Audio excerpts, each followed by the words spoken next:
Boa tarde, pessoal. Tudo bem? Tudo tranquilo? Tudo na paz? Professor César Robério, seu professor de História do canal Educação, aqui direto do Estúdio 1, tá? Dá uma boa tarde especial para todos vocês que estão conectados pelo YouTube, pelo IPTV. Estou vendo aqui muitos municípios conectados. Boa tarde, nossa amiga intérprete, a Livramento, e a Ruth, né, que já estão aqui presentes. A Janaína, nossa diretora de imagens. E boa tarde para você que está aí acompanhando em Pimenteiras, Patos do Piauí, Oeiras, Miguel Leão, Morro, Chapéu do Tempo, acho que é, né? Jardim do Mulato, que tem só assim as siglazinhas iniciais. Ipiranga do Piauí, Dom Inocêncio, Calcal dos Alves, Bom Jesus. Olha, a galera está toda conectada aí, né, com as aulas do canal Educação. Muito bem, bacana, beleza. Meus queridos, minhas queridas, alunos, alunas, qual é o assunto de hoje, professor? Bom, hoje nós vamos falar, nessas duas aulas, tá, de duas revoluções, de dois processos revolucionários que tiveram repercussões, tá? Não ficaram restritos somente aos seus respectivos países. Eu estou me referindo à Revolução Mexicana, de 1910, e estou me referindo à Revolução Russa, de 1917. Tá legal? É exatamente, são esses os temas da nossa aula de hoje.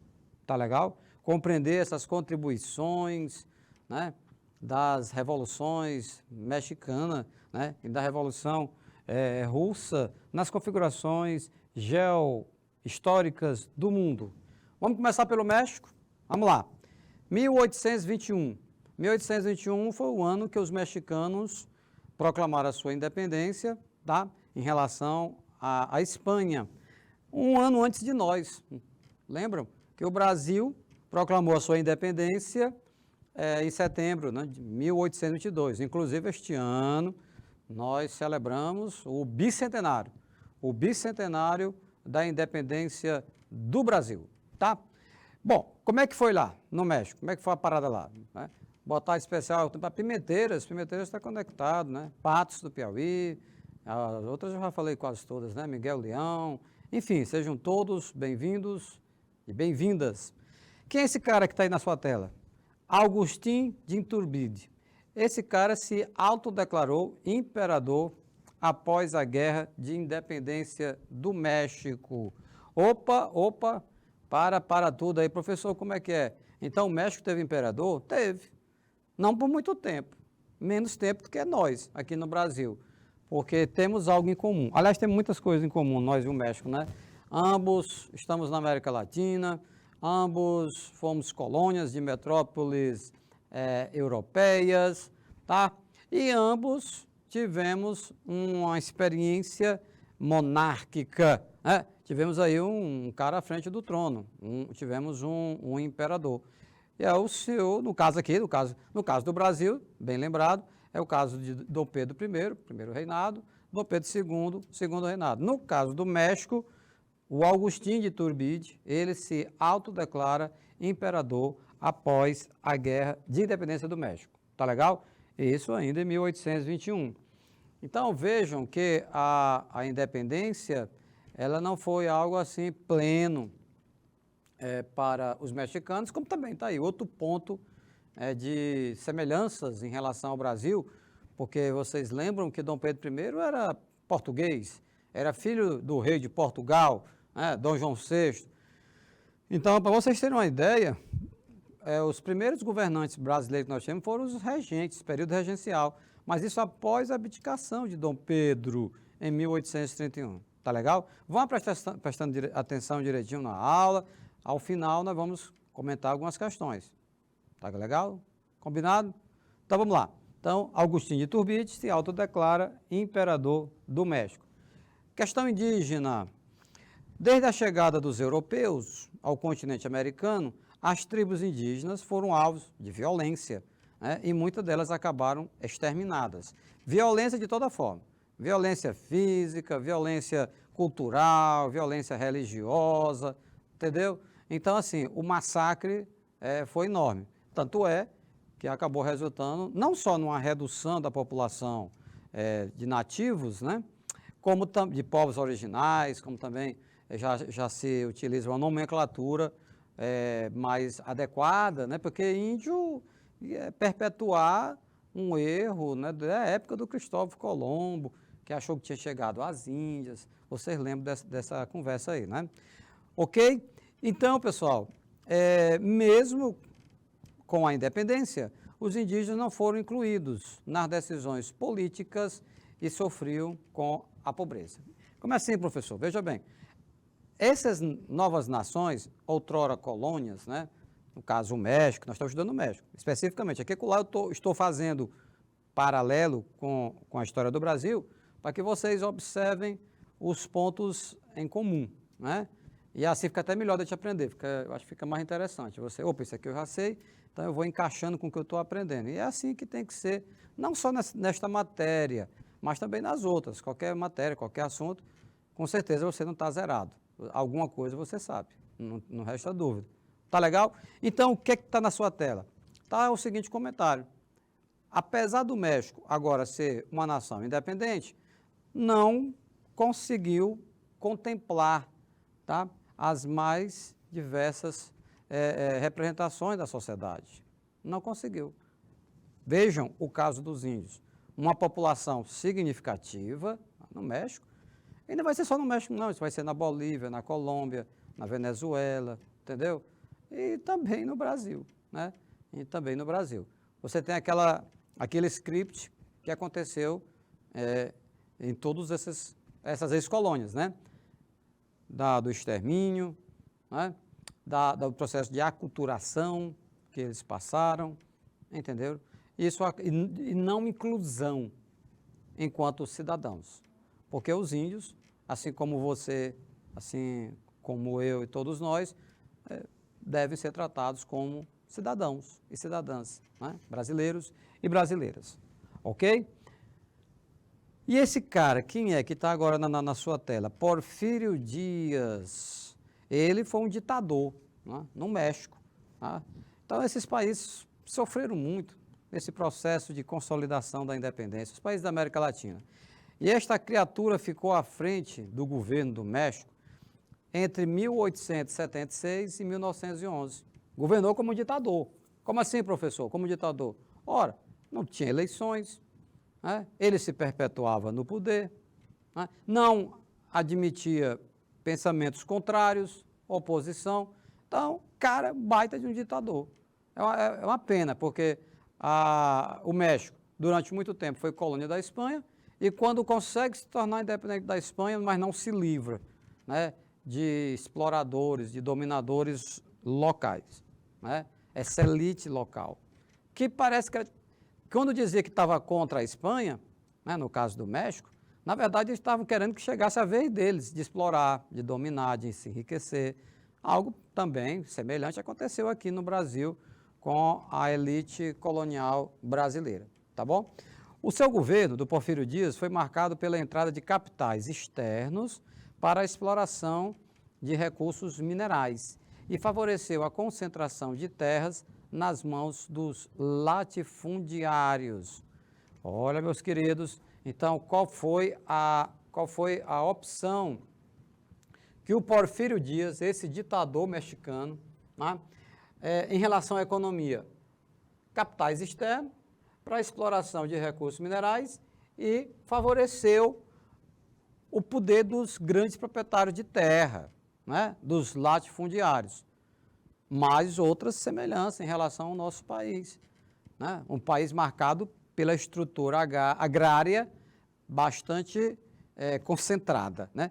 Muitas terras nas mãos de poucas pessoas e muitas pessoas com pouca ou com nenhuma terra. Então você veja aí que o script foi muito semelhante, né, nessas colônias na América Latina. Professor, tem algum problema em recorrer ao capital externo? Aí depende, porque o capital externo é o capital que vem de outros países, né? Bom, se você não estabelece regras, se você não estabelece critérios, normas, eles vão entrar com tudo, sugar até a última gota de sangue, né, dessa nação que eles estão chegando, porque eles colocam o lucro acima de tudo, né? Então, meio ambiente, nem aí, mão de obra também não, né? Eles têm muito capitais, tem muita tecnologia. Isso naquela época, hoje e sempre, né? Há necessidade de estabelecer parcerias? Com certeza, mas em situações de respeito mútuo, tá? Tem que ter uma reciprocidade nessa situação aí, porque senão você acaba perdendo na história. Enquanto atendia aos interesses da elite mexicana, né, a maioria da população continuava pobre e analfabeta. Aí são dois tipos de pobreza, né? A pobreza material e a pobreza de conhecimento, de informações. Porque uma pessoa que mora num país e não sabe ler nem escrever é como se fosse um estrangeiro, né? Como é que ele vai ler uma placa, né, um documento que chega para ele, está entendendo? Não tem, então, são duas pobrezas, a pobreza material e a pobreza de conhecimento, né, de escolaridade, enfim, analfabetos. Ou seja, o Porfírio Dias, como outros ditadores latino-americanos, nem aí, né, para a maioria da população, atendendo aos interesses de uma elite pequena, minoritária. Então, o resto é o resto e não tem preocupação nenhuma com a maioria da sociedade. Numa situação bastante injusta. Nós estamos vendo o quê, pessoal? Nós estamos vendo as condições econômicas, sociais e políticas no México caminhando para a revolução. Porque assim foi na França, em 1789, assim foi na Rússia, em 1917, os roteiros são semelhantes assim. Você tem uma minoria, uma elite privilegiada, do bom e do melhor, bacaninha, beleza, de boa, e você tem uma maioria passando dificuldade, fome, miséria, pobreza, aí não dá.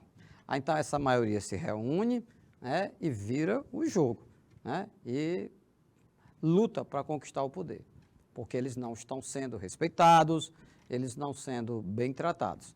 Olha o México, olha o Porfírio Dias, se dava bem com a elite mexicana e os demais ele estava pouco preocupado. É nesse contexto, meus queridos, minhas queridas, alunos e alunas, que vai surgir no México o chamado caudilismo. Professor, o que é isso? É um conceito, né? Vamos ver, qual é o conceito de caudilho, o caudilismo? É análogo, ou seja, é semelhante, né, ao coronelismo brasileiro. Estão lembrados? Se você estudou isso na aula de História do Brasil, que eu tenho certeza. Se você estudou República Velha, é inevitável que você também tenha estudado esse fenômeno social, político, econômico, que é o coronelismo. Tá legal? Coronelismo.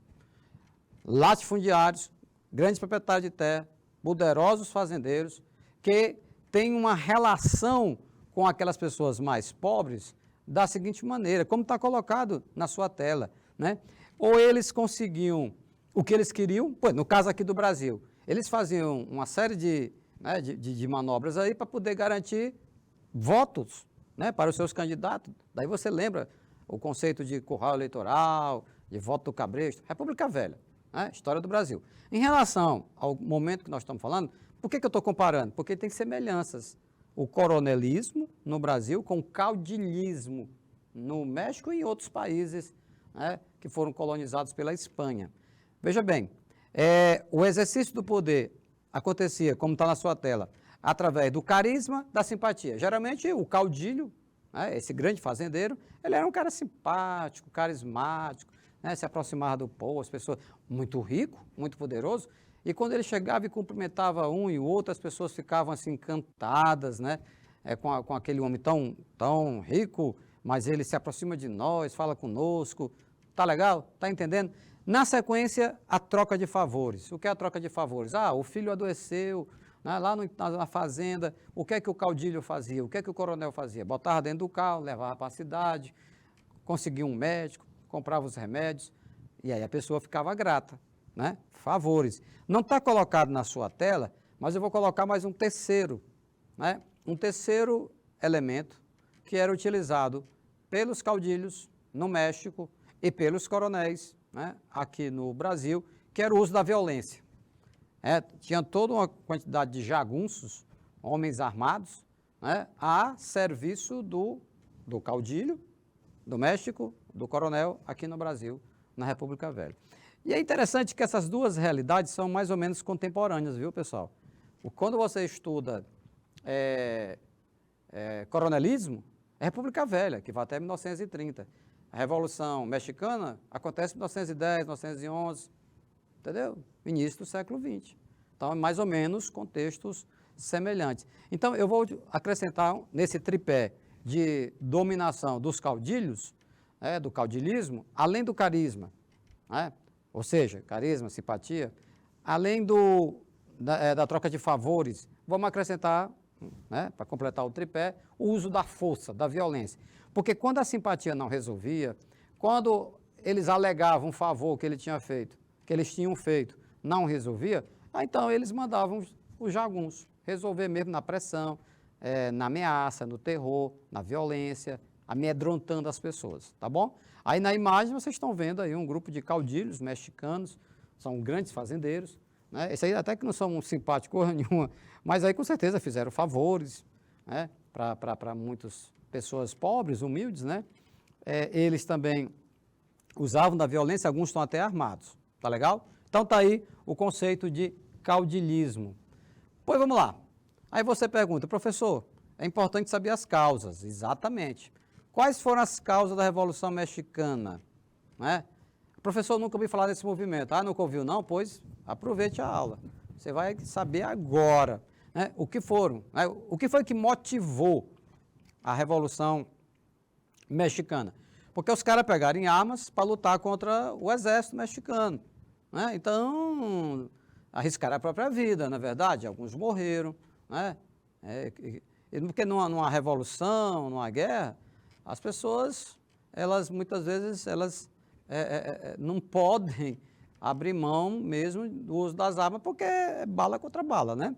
Ok? Mas assim, o que eu estou querendo dizer? Para chegar a esse ponto, é preciso que você entenda que a situação se agravou por demais no México. Vamos lá?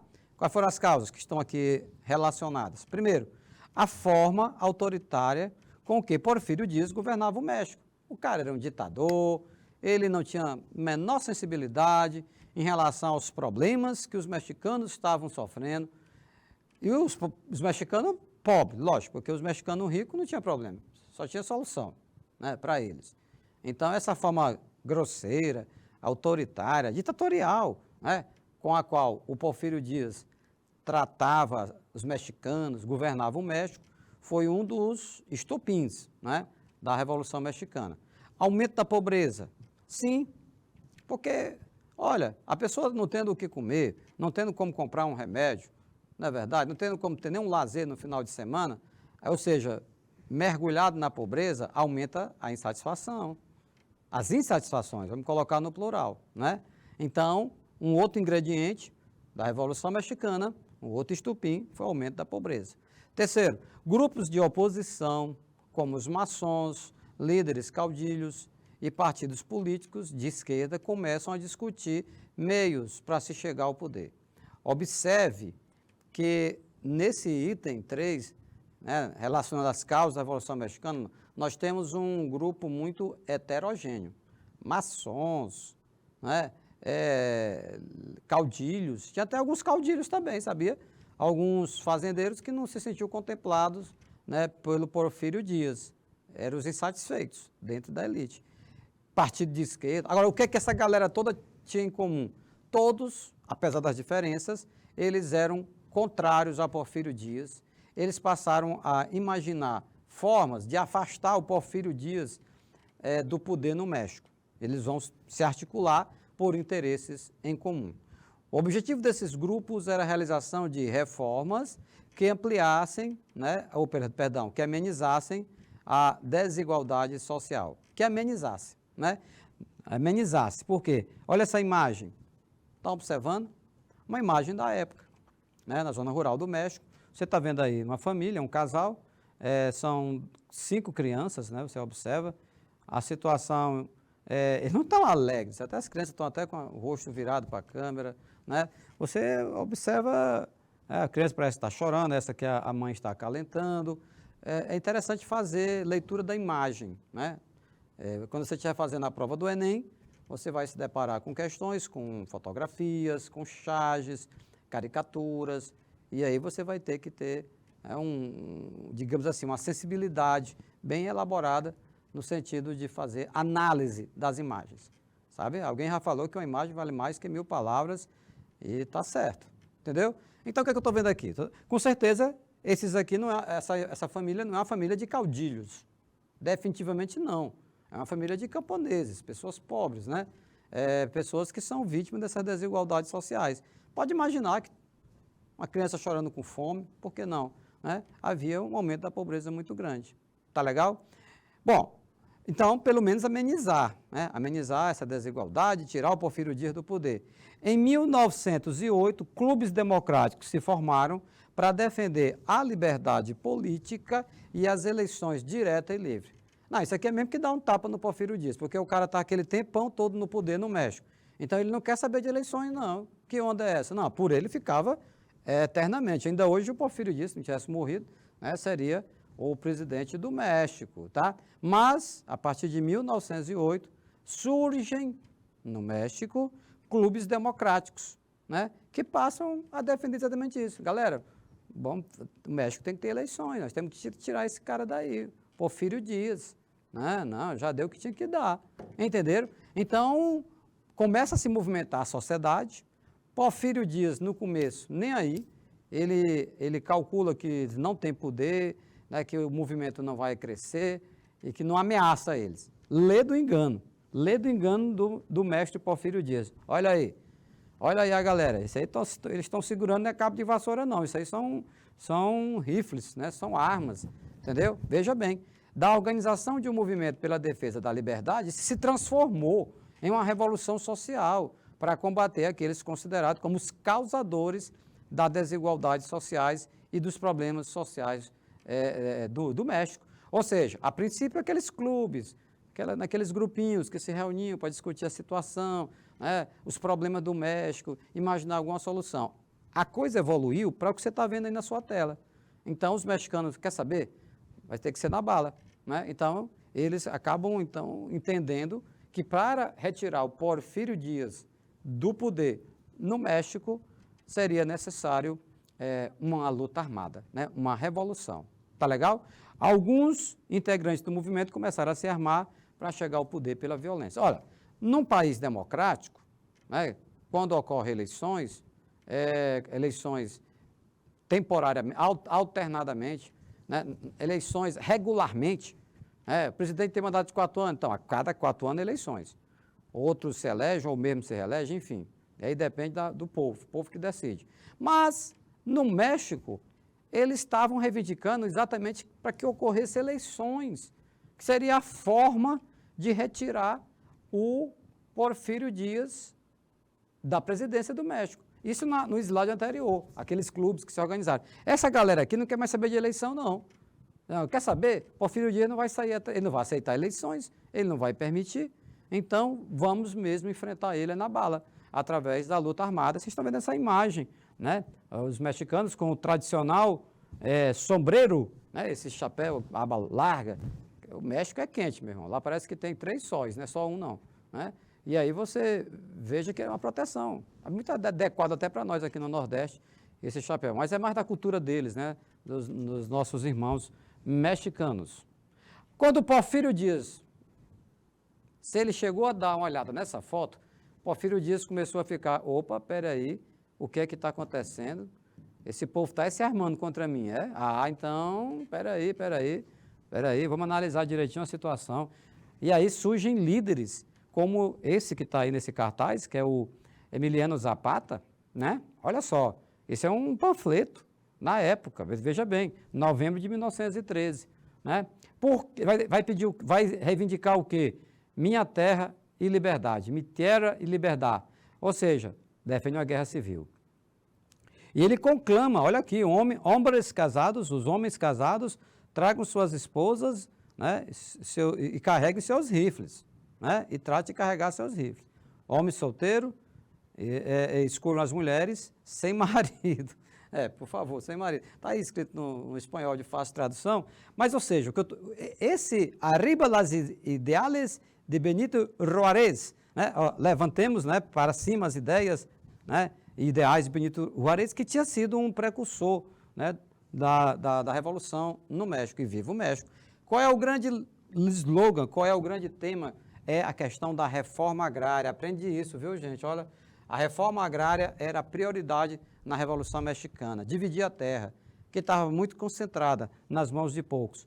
Era preciso repartir essas terras para que os pequenos agricultores vivessem dela, garantindo melhores condições de vida, tá bom? E aí tem lógico, porque o cara sem terra, como é que ele vai produzir alimentos? Como é que ele vai sobreviver? Como é que ele vai escapar, como a gente diz, né, no interior do Nordeste?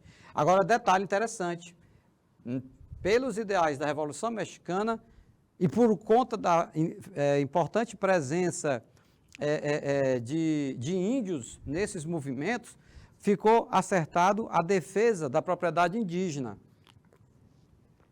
Algo que aqui no Brasil, por exemplo, é muito lento, né? Ainda hoje, infelizmente, os nativos são mortos lutando pela terra, pela propriedade da terra. No México, essa garantia foi assegurada ainda no início do século XX, né? A preservação das propriedades indígenas. De novo, Emiliano Zapata, né? Líder da Revolução Mexicana, esse cara que desde a juventude ele se mostrou contrário à ditadura de Porfírio Dias. Era um sonho dele acabar com a ditadura do Porfírio Dias. E a participação desse cara foi decisiva na vitória da Revolução. Ele foi um grande líder, viu? Mas ele se recusou a participar do novo governo. Então, quando afastaram o Porfírio Dias, os outros líderes do movimento propuseram, não, Emiliano Zapata, não, o amigo, o companheiro, é justo que você participe do governo. Ele se recusou, né? Ele não aceitou. Inclusive, teve um final trágico, ele foi assassinado, né, no dia 10 de abril de 1919, em uma emboscada preparada pelo general Jesus Guajardo. Então, observe que a Revolução Mexicana foi um processo que teve muitas mortes, né, inclusive dos líderes, tá? Então, foi um movimento assim, muito violento, tá? O próprio Emiliano Zapata, curioso, enfrentou vários combates, né, contra as tropas de Porfírio Dias e acabou sendo morto numa emboscada. Os seus adversários, sabendo o caminho por onde ele passava, costumeiramente, esperaram ele, né, para assassiná-lo. Foi o que aconteceu em 1919. Emiliano Zapata. Eu acho curioso, assim, em relação a isso que eu estava falando há pouco, a análise da imagem, se você ampliar aí no seu celular, der um zoom nessa imagem, ou então, depois do PDF, que o PDF é disponibilizado, né, na plataforma do canal Educação, o semblante, né, o rosto do Emiliano Zapata já passa essa determinação dele, né, essa coragem dele de enfrentar as tropas de Porfírio Dias. Um outro cara que também foi muito importante, que lutou ao lado do Zapata, foi o Pancho Villa. Mas da seguinte maneira, o norte do México era liderado pelo Emiliano Zapata e o sul pelo Pancho Villa. Então, quando começou a Revolução Mexicana, o Pancho Villa fazia parte do exército mexicano e apoiou Francisco Madero, que vai assumir a presidência, vamos já ver isso, na luta contra a ditadura de Porfírio Dias. E ele participou do grupo armado de oposição ao governo Huerta. Esse Huerta é um general que vai assumir o poder no México, tá? Também. Vai ter uma alternância de governantes lá, a partir do Porfírio Dias. Tal qual Emiliano Zapata, o Pancho Villa também foi assassinado em uma emboscada, covardemente, né? Porque o cara não está nem esperando, não tinha nem como se defender, no dia 23 de julho de 1923. Ou seja, o Zapata foi morto em 19 e o Pancho Villa em 23. A morte deles vai significar um recuo da força, né, dos segmentos mais populares, né, no México e vai se fortalecer o poder das elites. Tá legal? Francisco Madero, quem é esse cara, assim, com o olhar meio assustado? Ele vai assumir a presidência do México. Em 1911, as ruas mexicanas foram tomadas por trabalhadores em greve. E na zona rural, os camponeses demonstraram as suas insatisfações. Opa! Então você vai ter o quê? Greve, trabalhador urbano da cidade. E na zona rural, os camponeses também estão insatisfeitos. Pois então, não tem ninguém satisfeito. Estão todos insatisfeitos. Porque se os trabalhadores na cidade, os operários, estão fazendo greve no México, em 1911, e se no campo, né, os trabalhadores rurais demonstram também as suas insatisfações, então o Porfírio Dias estava agradando a quem? Ninguém, né? Enfraquecido por esses movimentos, o Porfírio Dias renunciou à presidência e se exilou em Paris. Ele vazou, né, caiu fora. Com certeza preocupado até com a vida dele, poderia ser morto, né? O que tinha de pessoas chateadas com Porfírio Dias não estava escrito. Então, quando ele percebeu o movimento se aproximando da capital, ele foge, né, para Paris, na França, ele não fica. Nesse vácuo do poder, o Francisco Madeiro, ele foi escolhido para assumir o poder, no lugar de Dias, com a promessa de fazer reformas sociais tão pedida pelos revolucionários como o Emiliano Zapata e o Pancho Villa. Então, o Madeiro disse, não, galera, tudo bem, de boa, eu assumo a presidência do México, fiquem tranquilos que nós vamos fazer as mudanças sociais que vocês tanto desejam, reforma agrária, só que se você fez, ele também fez, o Francisco Madeiro, ele não cumpriu nada do que ele se comprometeu. Mais uma vez, os mexicanos estão insatisfeitos. Imagine o Emiliano Zapata, imagine o Pancho Villa, que inclusive apoiaram essa criatura, né, o Francisco Madeiro, para que ele assumisse a presidência do México. Então, eles não vão ficar nada satisfeitos com ele, tá? Se o Porfírio Dias não agradava, né, não atendia às expectativas, pelo contrário, jogava contra, pois o Madeiro, Francisco Madeiro, foi uma expectativa que foi frustrada. Madeiro não cumpriu, como está colocado na sua tela. Madeiro não cumpriu a promessa de fazer a reforma agrária, mas era exatamente essa a principal bandeira, cara, que os mexicanos queriam. O Emiliano Zapata rompe com o Madeiro, né, cai fora, ele volta ao sul e dá início ao plano de Ayala para dividir 1/3 das terras entre os camponeses. É isso que tipo assim, Madeiro, meu irmão, vai dividir a terra? Vai não? Vai fazer a reforma agrária? Então, vai ser feito na lei ou na marra. E então Zapata passa para esse outro, ele volta para a luta, né? Sem outra saída a não ser continuar a revolução, o Emiliano Zapata e o Pancho Villa iniciam uma nova ofensiva militar contra Madeiro. Os mesmos caras que lutaram contra o Porfírio Dias, vocês estão acompanhando, não estão, galera? Vocês estão ligados, que nem tomada, né? Preste atenção, não perde nenhum lance desse jogo, não. Então, veja bem, tanto o Emiliano Zapata como o Pancho Villa, representando os camponeses mexicanos que reivindicam reforma agrária, lutam contra as forças de Porfírio Dias. Porfírio Dias vaza, sai do México, vai para Paris. Quem é que assume o poder? O nosso amigo Madeiro, Francisco Madeiro. Mas foi uma decepção total. Como ele não fez nada do que ele prometeu, está aqui os caras. Olha nessa foto. De um lado você está vendo o Emiliano Zapata, do outro lado o Pancho Villa, cercado, né, de camponeses, pessoas pobres, humildes, o sombreiro imenso lá, né, mas eles não estão satisfeitos. Não estão satisfeitos. Só que nesse espaço de tempo, outro cara entra na frente do Zapata e do Pancho Villa, que é o general Huerta. Ele aplica um golpe de Estado, você está entendendo? O Huerta não é o Pancho Villa, não é o Emiliano Zapata. Ele aplica um golpe de Estado em 1903, subindo ao poder, após assassinar o presidente Francisco Madeiro e seu vice. Está lembrado? Vou voltar aqui só um pouquinho para você olhar para ele. Francisco Madeiro, que assumiu a presidência no lugar do Porfírio Dias, foi morto por esse general Huerta, que não se contentou em matar só o Francisco Madeiro, não. Eliminou também o vice-presidente. Por quê? Ora, porque o vice tinha direito em assumir o cargo da presidência, estando vago, né? Com a morte do Madeiro, morte natural, morte morrida, morte matada, como diz o povo. Mas então, o Huerta assassina tanto o Madeiro como o vice. E ele imagina que a situação está tranquila, está resolvida. Estão percebendo como esse movimento no México é um movimento marcado por muita violência. Ao se tornar presidente, ele, o Huerta, também foi alvo de tentativa de golpe de Estado, principalmente como ele está ligado aos conservadores. Ele não vai ficar muito tempo, não. Apesar de ter feito toda essa maldade aí com o Madeiro, com o vice, né, ele vai ser afastado. Zapata, Emiliano Zapata, organiza um movimento revolucionário que atacou o governo de Huerta. Em 1914, Emiliano Zapata e Pancho Villa conseguem derrotar o Huerta e elegem Carranza, esse da foto, como o novo presidente do México. Está aí. O general Huerta ficou pouco tempo. Foi só para matar o pobre do Madero, né? Porque depois, quem vai assumir a presidência do México é esse senhor, aqui de barba, de óculos, Carranza, né? Apoiado por quem? Por nada mais, nada menos do que apoiado por Emiliano Zapata e Pancho Villa.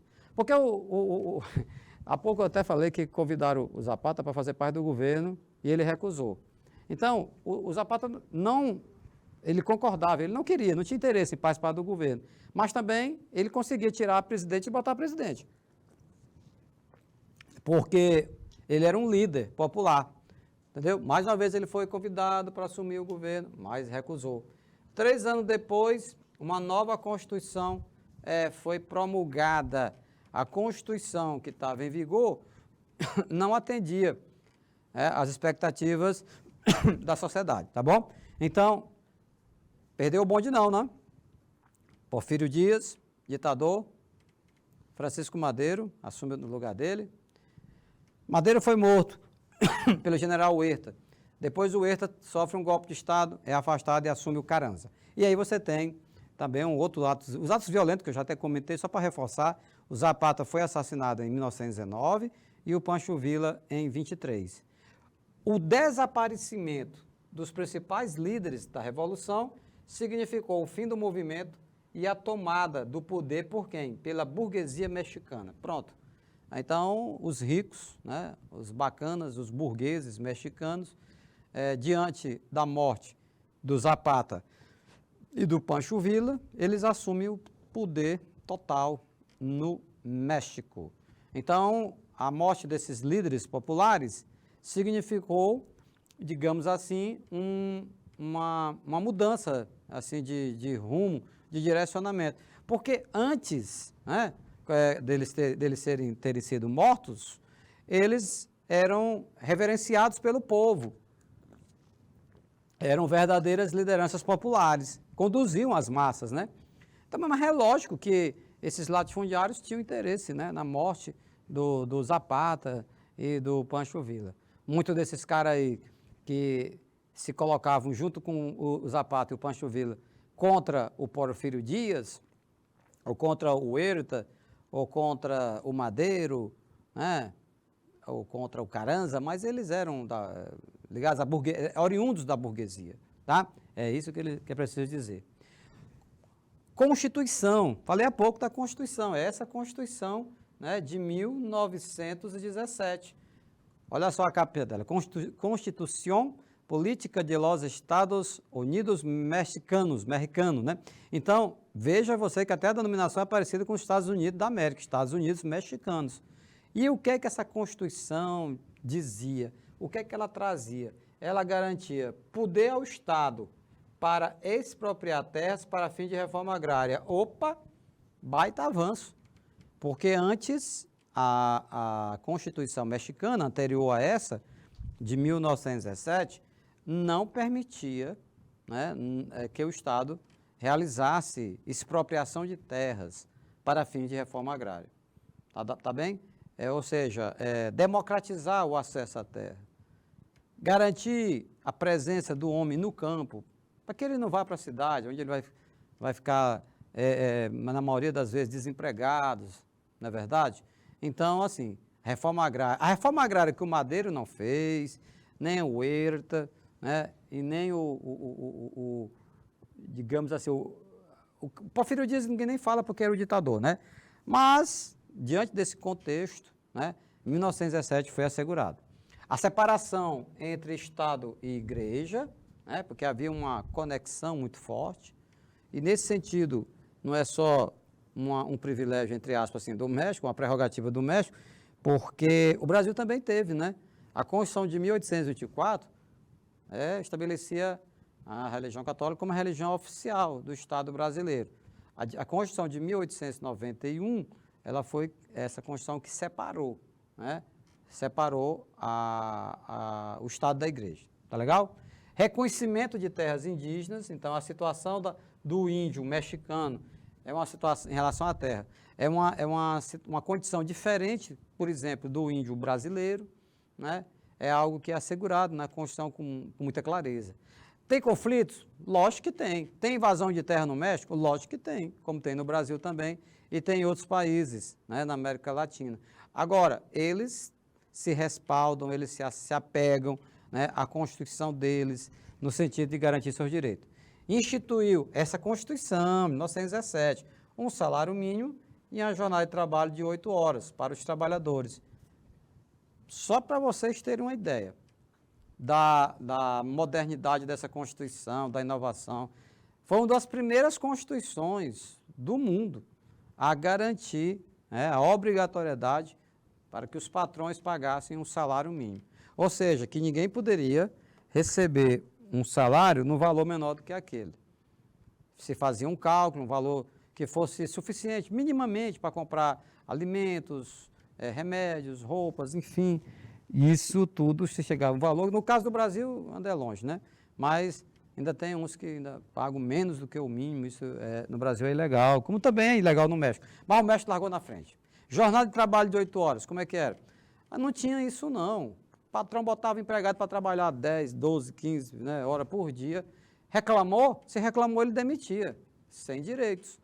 Isso acabou no México, em 1917. Aí você pergunta, professor, e se não tivesse havido a Revolução Mexicana, essa Constituição, essa de 1917, lá do México, ela teria saído desta forma, com esse texto, com essas garantias? Olha, em história, ninguém pode trabalhar com possibilidade.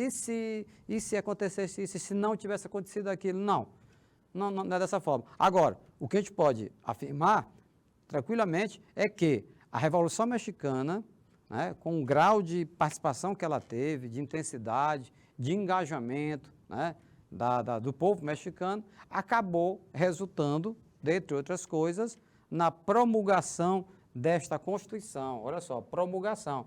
Vocês estão lembrados, eu tento fazer aqui um destaquezinho, veja que promulgação, pessoal, a promulgação, ela é diferente, né, quando uma Constituição ela é outorgada, entendeu? Constituição outorgada é uma Constituição que é imposta, né? Por exemplo, o Porfírio Dias, com certeza, na época dele, que ele era um ditador, no México, a Constituição daquela época foi outorgada, pela lógica. Agora, Constituição promulgada, como essa aqui que você está na sua tela, de 1917, é uma Constituição que ela foi elaborada por uma Assembleia Nacional Constituinte. Houve um amplo debate, a participação da sociedade através dos seus representantes, os deputados, parlamentares constituintes, que foram eleitos com esta finalidade, de elaborar uma nova Constituição. Então, pessoal, eu ia até atropelando, né, esse comentário. Depois foi que eu vi lá no início, falar em promulgação, assim, peraí, deixa eu fazer esse comentário. Sabe por quê? Mais uma vez, paralelo com a história do Brasil, nós estamos na nossa 7ª Constituição, a de 1988. Destas 7, graças a nosso bom Deus, 4 foram promulgadas, produto de um debate da Assembleia Nacional Constituinte. E 3 foram outorgadas, fruto do arbítrio, né, em regimes ditatoriais. Quais foram as outorgadas? A de 1824, Dom Pedro I. A de 1937, Vargas, da ditadura varguista. E a de 1967, ditadura civil-militar. Essas 3 foram outorgadas. As 4 que foram promulgadas, a de 1891, né, no início da República, a 1934, o Getúlio Vargas, 34, a de 46, né, depois do Estado Novo, depois do período ditatorial de Vargas, o presidente era o Dutra, 46, e esta que está em vigor, a de 1988, que foi depois também de um período ditatorial, foi depois da ditadura militar. Então, 4 constituições promulgadas no Brasil e 3 constituições outorgadas. Tá legal? Então tá aí. Aí, professor, direitos trabalhistas no Brasil, somente em 34, meu povo, 17 anos depois dessa Constituição do México, é que na Constituição de 34, no Brasil, foram assegurados ali os primeiros direitos trabalhistas, salário mínimo, jornada de trabalho 8 horas. Depois nós tivemos, na década de 40, também Vargas, né? A consolidação das leis do trabalho, a CLT. Vamos tratar disso em outras aulas, estou só fazendo esse paralelo, porque quando você compara, você aprende mais. Não é verdade? É uma maneira interessante de você aprender vários assuntos ao mesmo tempo. Estou falando da Constituição do México, eu já faço um link com as constituições do Brasil. Destaco essa questão promulgada, outorgada, destaco a questão dos direitos trabalhistas, tá legal? Em relação à reforma agrária, o Brasil já não avançou muito, né? O México avançou mais nesse outro aspecto. Tá legal? E a Revolução Mexicana, pessoal, foi um dos principais temas, né, de um movimento artístico chamado de muralismo mexicano. Grandes painéis, grandes murais, né, que eram produzidos por artistas mexicanos. Como vocês estão vendo aí, isso aqui é um recorte, né, de um desses murais, né? Observe que retrata uma cena da Revolução Mexicana, tá? Você estuda também nas aulas da arte, né, aula de arte, sobre esse estilo artístico, né, que é muito comentado, né, o muralismo mexicano, né, imensos painéis coloridos, muito criativos. E aí você pergunta assim, professor, qual é a relação que isso tem com a Revolução? Tem toda. Estão lembrados? No início da aula, nós falamos que uma das mazelas sociais que os mexicanos sofriam era exatamente o analfabetismo, né? E aí, meus queridos, observe, né, que numa pátria de muitos analfabetos, pessoas que não sabem ler nem escrever, aprender história, analisando, observando esses painéis, procurando entender quem é essa pessoa, né, o que é que ele está fazendo aqui. Tudo isso era uma forma da pessoa aprender a história, né? A história do seu próprio país, a história do México. Algo parecido, né? Algo parecido fez, por exemplo, a Igreja Católica na Idade Média, com os vitrais nas catedrais. O homem medieval, na sua grande maioria, também é analfabeto. Então, eles não tinham como ler a Bíblia, até porque a Bíblia era escrita em latim também, a língua oficial do Império Romano. Então, quando eles ficavam vislumbrando aqueles vitrais, eles conseguiam identificar as passagens bíblicas, né, que o padre estava comentando na sua homilia, tá certo? Então, são recursos em que a arte ela é utilizada como forma de comunicação, não somente uma forma de transmitir sentimentos, que também a arte faz tudo isso, né? A arte transmite emoção, sentimento, mas também transmite informação, né? Conhecimento, entendeu? Então, era assim como os vitrais eram uma espécie de bíblias ilustradas, né? Em que passagens do Evangelho eram ali representadas, né? Através dos vitrais, que tinham várias utilidades também. Iluminar o interior das catedrais, num período em que não tinha energia elétrica ainda, então a luz do sol passava pelos vitrais e iluminava, não resta dúvida, né? Mas também tinha esse papel educativo, né? Formativo e tal.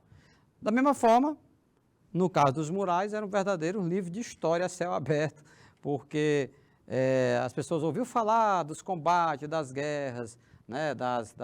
Dos enfrentamentos, né? Que a liderança, que o Emiliano Zapata, que o Pancho Villa tinha enfrentado as tropas do Porfírio Dias, depois do Madeiro, e aí do Huerta, né, do general Huerta. Sim, mas aí como é que você materializa isso? Como é que você imagina isso, né? Porque nós que temos acesso à leitura, lógico, quando você lê um texto, né, sendo de ficção, um texto verídico, você imagina aquele cenário, aquelas personagens, aquele contexto, o desenrolar daquela trama. Agora, quem não sabe ler, precisa fazer uso, né, de outras ferramentas, como, por exemplo, os grandes murais, né, o muralismo mexicano, que foi uma tradição, ainda hoje, viu, pessoal? Lógico que hoje não trabalha mais tão somente, né, uma temática relacionada à Revolução Mexicana. Ainda tem, mas não, tem outros temas contemporâneos, né, que os muralistas utilizam. O interessante é que esse estilo, né, permaneceu, sobreviveu, tá? Mas se origina nessa época, né? Se origina nessa época, né? Na época da Revolução Mexicana. Bom, pessoal, já no finalzinho dessa aula, mas vamos dar sequência na aula seguinte, vamos falar agora de outra revolução. Revolução na Rússia, em 1917. Mas, antes disso, vamos imaginar, né, como é que era a Rússia no século XIX, ou seja, em 1800 e tanto, às vésperas da Revolução Russa, tá? Havia uma falta de liberdade, liberdades no plural, tá? Liberdade de expressão, de você dizer o que você pensa, né? dizer o que você acha, tá? Liberdade de escolher, por exemplo, né, os seus governantes, tá legal? Então, tudo isso, pessoal, era falta de liberdades. No campo, reinava uma forte tensão social devido à grande concentração de terra nas mãos da nobreza. Opa, aqui você já estabelece um paralelo com a Revolução Mexicana.